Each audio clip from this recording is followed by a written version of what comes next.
Mwaramutse neza nshuti bakunzi ba Home News TV, tugarutse muri iki gitondo kubagezaho amakuru agiye hatandukanye. Tugiye kwibanda rero ku makuru hari kuvugwa hagati mu burasirazuba bwa Repubulika ya Demokarasi ya Kongo. Turaza kubabwira ibindi bitero byongeye kuhabera, ndetse turaza kubabwira ibiri kuvugwa mu mujyi wa Goma muri teritwari ya Masisi. Naho turaza kwibanda yo tubabwira uduce tugera kuri tubiri uyu mutwe wa 23 wambuye ihuriro ry'ingabo zirwana ku ruhande rwa leta. Turaza kubabwira kandi yindi mirwano yabereye muri Rucuru, aho uruhande rwa leta narwo rwongeye gutanga isomo kuri uno mutwe. Turababwira kandi muri Kivu y'Amajyepfo ikirombe cyagwiriye abantu bagera ku 10, na n'ubu ngubu biracyakomeje kugorana, hari ababuriwe irengero, haracyakoreshwa ibikoresho biciriritse, hari byo biri gutuma rero abantu bagwiriwe n'iki kirombe benshi badakomeza no kuboneka. Turaza kuva ngaho tugaruke hano mu Rwanda, turababwira ko Perezida Paul Kagame yamaze kuba ahindurira inshingano Minisitiri w'Intebe Edouard Ngirente amusimbuza Dr. N'ubundi Justin Nsengiyumva. Twizere ko muraza kuba mubana natwe muri aya makuru turibuze kugera tubabwira, turibuze no kuza gukomoza kuri umwe mu bapolisi rero n'ubundi warashe umuturage yari muri Kongo, yamara kumurasa abaturage nabo bakarya karungu bagahita bashaka kumwivugana, hungira muri hoteli riko biza kuba iby'ubusa, n'ubundi bategeka umuyobozi wa hoteli kubaha uyu mugabo, bitaba ibyo bagatwika hoteli. Baje kurangira n'ubundi bamufashe bamwica nabi cyane. Turaza kugenda tubigarukaho, nizere ko mwese mukomeje kubana natwe muguwe neza aho muri hirya no hino, yaba amasaha y'igitondo yaba y'igicamunsi n'umugoroba, isi bizenguruka amasaha hinduka. Reka dutangirane n'amakuru yacu rero nta gutinda mu magambo, ariko niba utarakanda subscribe nyabuneka banza ukandeho, ubundi ujye ubona amakuru yacu ku gihe ndetse kandi wihuse. Reka rero duhite dutangirana n'amakuru yacu nta gutinda mu magambo menshi. Amakuru yacu munyemerere tuyahere n'ubundi mu burasirazuba bwa Repubulika ya Demokarasi ya Kongo muri teritwari n'ubundi ya Masisi hongeye kumvikana imirwano itoroshye habe na gatoya. Ku ruhande rwa 23 rero baje gusakirana n'ubundi n'ibitero bikaze cyane, aho uru ruhande rwongeye guhura navuga ngo n'uruva gusenya, ariko baratangaza ko bamaze kuba bagerageza kwikura mu maboko navuga ngo y'umwanzi, ndetse babasha no kwirukana umwanzi wari waje abagabaho igitero. Kugeza aya magingo rero biracyagaruka ko uyu mutwe ushobora kuba ahubwo hari n'ibice byinshi waje kuba wambura iri huriro, cyangwa se waje kuba wirukana iri huriro n'ubundi ry'ingabo za leta bari biganjemo ingabo z'igihugu n'ubundi cy'u Burundi, Wazalendo ndetse n'abandi bagiye batandukanye. Turi buze rero kuba tugenda tubibabwiraho, ariko reka dutangirire amakuru yacu n'ubundi ku kirombe cy'amabuye y'agaciro gikomeje kugenda kiburiramo ubuzima bw'abatari bake n'ubundi hano muri Repubulika ya Demokarasi ya Kongo. Neka tubabwire ndetse n'abafite ubufasha batanga wenda bagira icyo bakora.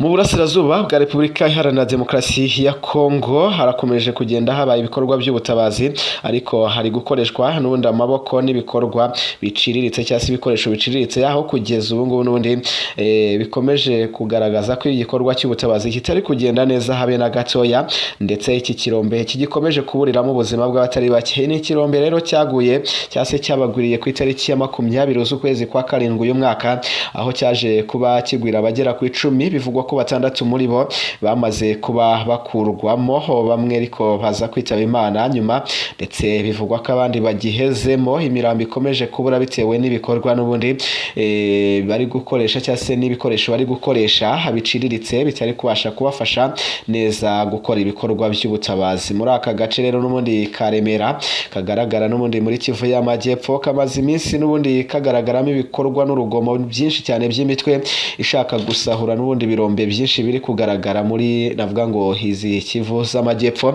cyane cyane muri aka gace Karemera, aho ibikoresho rero n'ubundi byifashishwa no mu gucukura ibirombe by'amabuye y'agaciro bigaragaza navuga ngo ko bitari ku rwego rugezweho, cyangwa se batarinzwe neza, ku buryo n'ubundi usanga ibirombe bibagwira kenshi cyane. Angaha mu minsi ishize n'ubundi hari havumbuwe ikindi kirombe n'ubundi cy'amabuye y'agaciro, gusa 23 ikimara kumenya ibi ngibi yahise itegeka ko ibi birombe by'amabuye y'agaciro by'agaciro biba birekeye aho ngaho gukomeza gucukurwa ndetse hagakorwa ibikorwa by'ubutabazi. Iki ni ikirombe rero n'ubundi cyasa aka gace kabarirwamo ibirombe byinshi cyane cyane bikurwamo amabuye y'agaciro yifashishwa n'inganda zose zo ku isi zikora n'ubundi ibikoresho by'ikoranabuhanga, bikaba rero bishobora kuza guteza ikibazo navuga ngo kizamuka ry'ibikoresho by'ikoranabuhanga. Turaza kugenda tubabwiraho rero ubwo abafitiye ibindi bikoresho ubufasha batanga bo kuba batabara muri turiya duce rwose batabare, wenda ntawamenya hari igihe wasanga hari abagihumeka bakaba babakorera ubutabazi.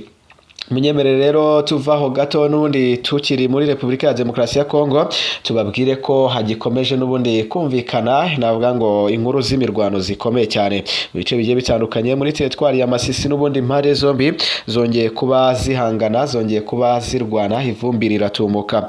Umutwe wa 23 biravugwa ko waba wambuye uduce n'ubundi huriro ry'ingabo zirwana ku ruhande rwa leta, turimo groupement ya Nyamaboko ndetse n'utundi turimo Walowa Yungu ndetse na Walowa Uroba. N'uduce rero n'ubundi turi kugaragara muri Kivu y'Amajyaruguru twabereyemo imirwano ikomeye cyane, twabereyemo isibaniro ry'imirwano, aho kugeza n'ubu aya magingo bigikomeje kugaragara ko impande zombi zigikomeje kugenda zihangana, yaba muri teritwari ya Rucuru yaba mu mujyi wa Goma. Tumaze iminsi tubabwira imirwano yabereye muri aka gace, yaba muri Sud Kivu, muri za Kabare, muri za Uvira, Rugezi, Nyangezi ndetse n'utundi duce tugiye dutandukanye turi kugenda tuberamo imirwano.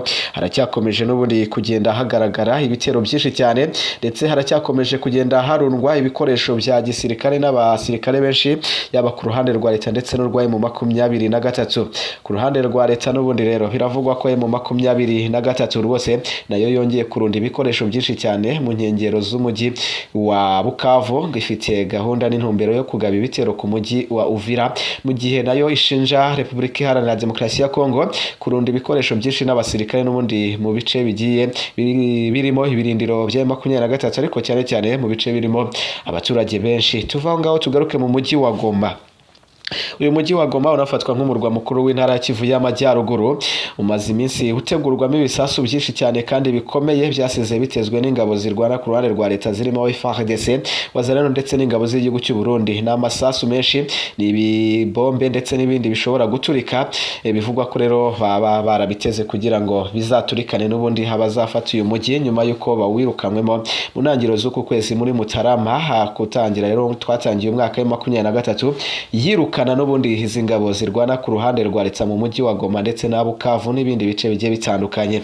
Kugeza ubu ngubu rero ayo 23 ngikishyize imbere no guharanira kurengera n'ubundi ubuzima bw'abaturage, mu gihe Repubulika ya Demokarasi ya Kongo yo ingabo zayo ziba ziharanira n'ubundi gukomeza zica ndetse zinahitana abaturage batari bakeya.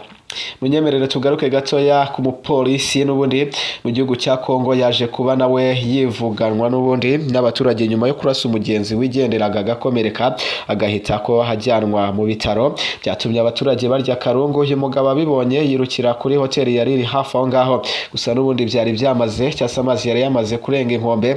Abaturage basanzeyo n'ubundi umuyobozi wa hoteli bamubwira ko natabaha uyu muturage cyase uyu mupolisi baza kumutwikana n'iyo hoteli. Byatumye rero n'ubundi uyu muyobozi hategeka uyu mugabo kumukuramo bakamujugunya hanze, birangira bamwishe nabi cyane, bamukubise inkoni zitabarika ndetse bamwica bunyamaswa. Byatumye rero n'ubundi muri Repubulika ya Demokarasi ya Kongo ibikorwa by'urugomo rukabije ndetse n'ubwicanyi n'ubundi bikomeza kwiyongera, byaba bikorwa n'abasivili, byaba bikorwa na leta cyangwa se n'ibikorwa n'inzego z'umutekano muri rusange bikomeje kugenda byiyongera. Turaza kugenda tubigarukaho mu yandi masaha ari imbere, dukubitire n'ubundi kuri Perezida wa Repubulika Paul Kagame aho yamaze kubasimbuza Dr. Edouard Ngirente wari Minisitiri w'Intebe w'u Rwanda kuva muri 2017 gushyika muri 2025. Yamusimbuje rero n'ubundi Dr. Justin Nsengiyumva wari umaze nawe igihe gitoya cyane amezi agera kuri 4 hari navuga ngo guverineri wungirije wa Banki Nkuru y'u Rwanda BNR. Angaha Dr. Nsengiyumva Justin niwe wasimbuye n'ubundi rero guverineri n'ubundi yari guverineri ahubwo yasimbuye yasimbuye minisitiri w'intebe. N'ibyacishijwe rero n'ubundi ku rukuta rwa guverinoma y'u Rwanda rwa X, aho bagize bati rero n'ubundi nyakubahwa Paul Kagame wa leta y'u Rwanda yamaze kubaha inshingano nshyashya. Minisitiri w'intebe mushya Justin Nsengiyumva izi nshingano yazisimbuyeho uwo bita n'ubundi Dr Edouard Ngirente wazimazeho imyaka igera ku 8 yose. Dr Nsengiyumva wagizwe minisitiri w'intebe rero mushya yari amaze n'ubundi amezi make cyane hari guverineri wungirije wa Beneri uko nari mbigarutse haruguru. Dr Nsengiyumva yakoze indi mirimo igiye inyuranye itandukanye irimo kuba umunyamabanga uhoraho n'ubundi muri Minisiteri y'Uburezi guturuka muri 2006 gushyika 2008.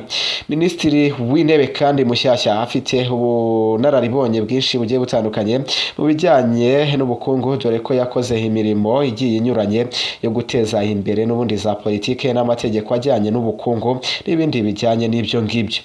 Mbere yo kuba visi guverineri wa banki nkuru y'igihugu yakoze n'ubundi mu Bwongereza, yari umujyanama mukuru n'ubundi mu by'ubukungu muri guverinoma y'Ubwongereza mu biro bishinzwe n'ubundi imihanda na za gari ya moshi cyangwa se Office of Rail and Roads. Ahangaha rero n'ubundi yabikoze kuva muri 2016.